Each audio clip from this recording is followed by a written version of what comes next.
For Jason Delgado, a veteran Marine sniper who served in Iraq, coming home meant coming back to a new life. I learn something new every day over here. It's just like I'm relearning my culture. I'm relearning my people. It's weird, but I love it. I don't want to leave it, you know. Since returning home in 2004, Delgado spends most of his time in the heart of Washington Heights, working as a barber and tattoo artist on St. Nicholas Avenue. He struggles at times to find his community again and reconnect peacefully with his roots. You get that little shell shock, you know, once you come home. I can't sleep because my mind races as soon as I hear those things. It's just like, oh my God, what's going on?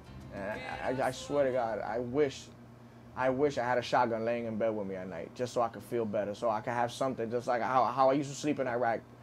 I felt so comfortable with my gun or my rifle next to me. Returning to civilian life is not easy for Delgado. War became a way of life. For 8 years, I was outside of my element. It no longer became my element anymore, you know what I mean? I became a military man.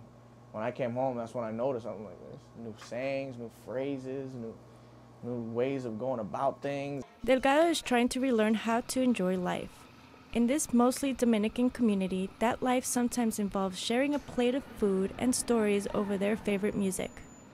I like enjoying what I have. See, I was deprived of my culture for so long being in the military. The Hispanic culture, the food, the people. You know, a lot of the guys in the shop admire, you know, the things I've done, and I feel good over here. I feel like what I've done is admirable. And I stay in this element all day long.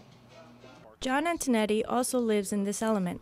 Unlike Delgado, Antonetti is still enlisted and struggles with his dark past in this community. I remember growing up in Washington Heights. It wasn't always so rosy, you know. I lost about 14 friends in a period of 4 years. A lot of them were lost to, you know, drug violence. Antonetti returned from Iraq earlier this year in May. Today he works as a military recruiter in the Bronx. Unlike Jason, coming home has meant a return to the neighborhood that drove him to enlist.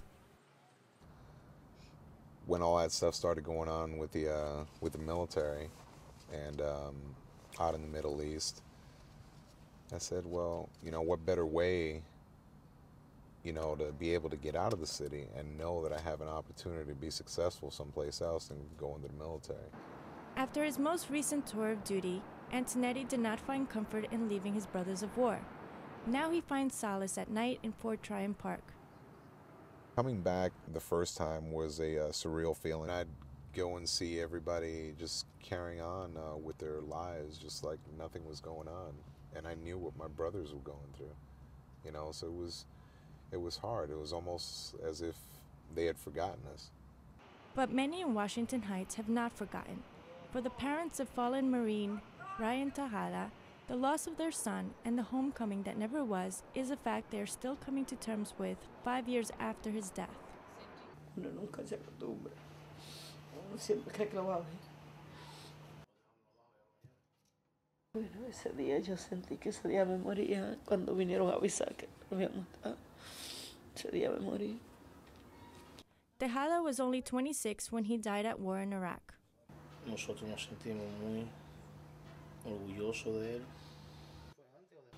Tan pronto salió de su escuela, fashion designer, que recibió su diploma.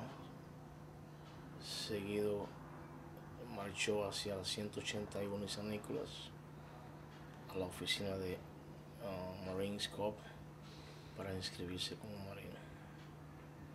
Tejada was just 9 years old when he arrived from the Dominican Republic and had been living in Washington Heights ever since. For him, it was just a short march to the recruiting station to enlist. Now, walking that same path, you will see the shrine in his memory just outside his family home on 181st Street. And just down the street stands another reminder of Tejada, the Washington Heights Post Office, named in his memory. About 150,000 soldiers are serving in the military in Iraq. Tejada, Antonetti, and Delgado are just a few faces of the many who leave their communities and hope for an easy homecoming.